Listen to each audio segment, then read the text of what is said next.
being paid to the quarterback spot, I think sometimes it has probably shifted focus. Now, I say all of that, and here we go, head first, diving back into the backup quarterback conversation. Now, I will say a couple things. First and foremost, I do think talking about the quarterbacks is relevant. Why? Because it's the most important position in the game. And B, the number two component of it is Kyler Murray has missed games in 3 of his last 4 seasons, to a point at which talking about who could potentially fill in for him in a short-term basis, to me, is relevant. I also think when you draft a player as high as you've ever drafted a quarterback within the organization, talking about him probably comprehensively makes sense. So I'll probably start with you, Coller, and just where you think this backup quarterback position is. I'll just start before I do that, Coller, with J.J. McCarthy. Came out of Saturday's game banged up, was the verbiage that Kevin O'Connell used. J.J. McCarthy said he was okay afterwards. Then he practiced Monday and Tuesday on kind of probably not a full basis, but I mean, he took reps with the second team. Then Kevin O'Connell at the podium today says that he's not going to practice today. They're going to give him a day, but they hope that he can start for reps purposes and developmental purposes Friday. So it's kind of been a helter-skelter, back and forth circumstance for seemingly the 10th time of J.J. McCarthy's young NFL career. And so, Coller, what do you make of what we heard today from Kevin O'Connell? And then by extension to that, like, how are you thinking about this backup quarterback situation as a whole?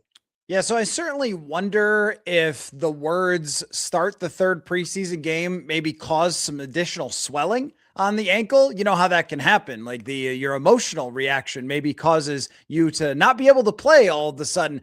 I'm not saying that he's not banged up. I'm sure that he is, but I also doubt that J.J. McCarthy wants to play in the third preseason game. And the fact that O'Connell was willing to come out and tell us that, I thought was curious, because a lot of times he doesn't tell us what they're going to do with the preseason games, who's going to start, who's going to play, and things like that. But he kind of wanted the world to know, yeah, I'd like J.J. McCarthy to play. And I think that the accumulation of hits that he's taken, at some point you have to say this is partly about how he plays.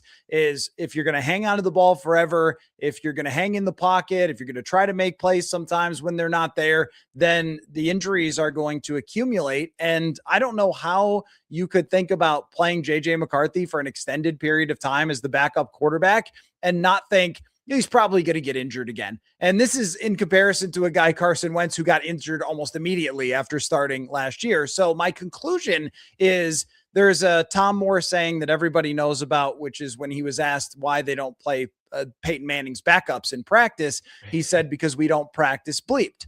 And I guess what my stance is going to be on the show and on my show is we don't talk about bleeped. Like, if Kyler Murray goes down, this team is in a lot of trouble at the quarterback position. I don't honestly care who's the quarterback. I think that you could run things better with Carson Wentz. We know that. We saw that last year. I also know that Carson Wentz went 2-3, and by the end was dragging himself off the field with his shoulder hanging off. And with J.J. McCarthy, we're talking about 4 injuries last year that caused him to miss time. Another injury, throwing 17 preseason passes.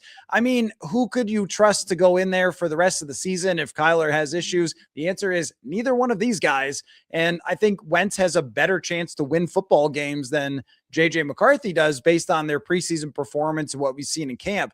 But I will also say that I'm just, once this is over, once this conversation is over and whatever they do with JJ gets resolved, like, we don't need to talk about it anymore. We don't need the McCarthy investigation, the McCarthy files and everything else. We don't need to rehash every single other day. Who was it that really drafted JJ McCarthy? It doesn't matter.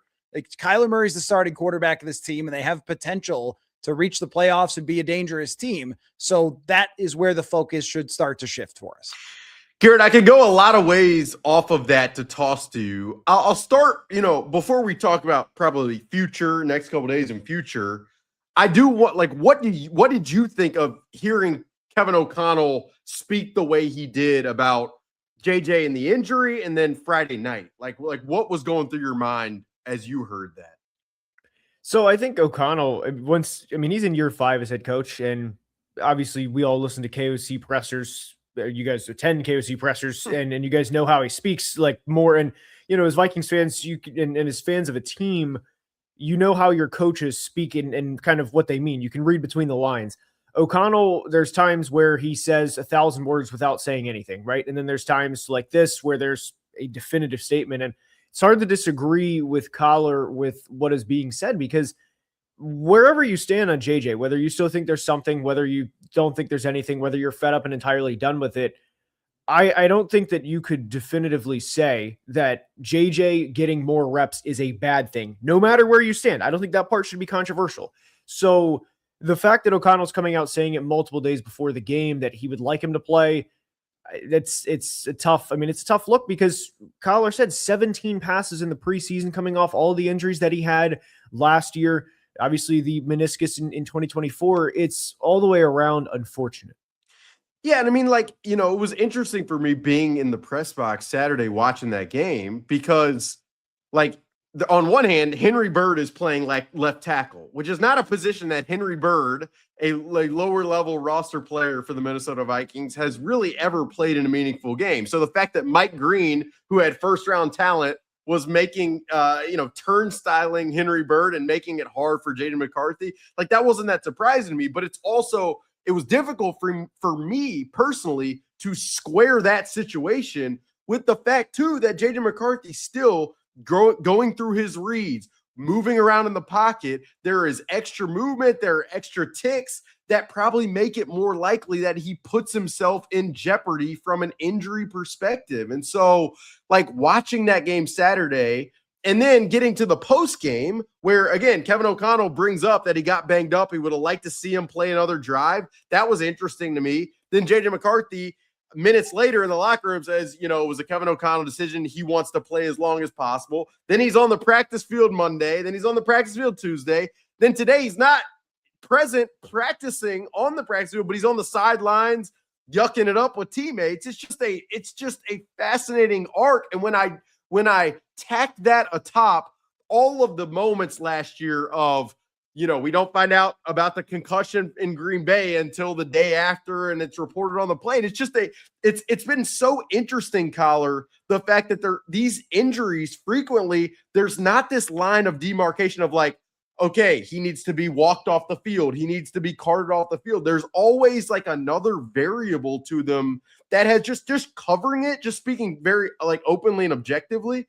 It's just, I've never experienced that covering the league or even when I cover Major League Baseball.